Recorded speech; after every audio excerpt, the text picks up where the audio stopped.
At the bottom of this 5-story chasm sits a story and a half.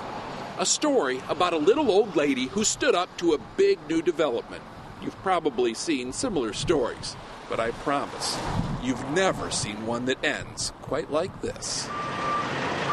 It started, for me at least, about 1.5 years ago when the walls were just beginning to rise. I'd flown here to Seattle to ask the owner of the house why she turned down $1 million offer from the developers. For those of you who don't remember that interview... Is there any... Okay. That's probably because it never happened. Even after I sent her flowers and offered to help with the chores. Do you want some help, Edith? No. 86-year-old Edith Macefield proved to be as unwelcoming to me as she was to change in general. But apparently, there was another side to Edith. A sweet side. I found this picture hanging on the refrigerator door of Barry Martin. Barry was the construction project manager. You really ended up enjoying her company. Oh, yeah. This is the man who was basically in charge of walling her in. We got along, and we thought a lot the same ways. When the building project began 3 years ago, Barry started checking in on Edith, just as a courtesy.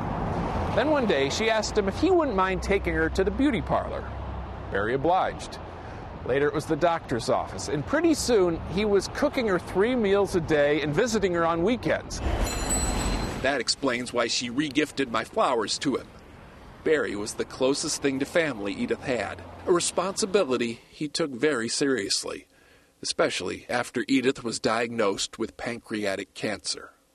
She didn't want to be put into a nursing home, wanted to stay there and die in her house where her mother died. And I kind of realized that if I didn't do it, she wasn't going to be able to do that.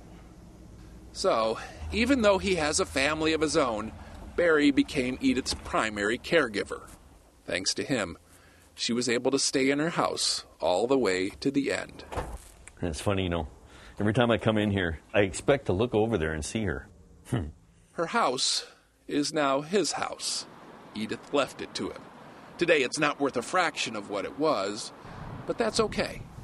I walk around in there and look at things and think about her. Seems the owner still isn't ready to sell. Steve Hartman, CBS News, Seattle.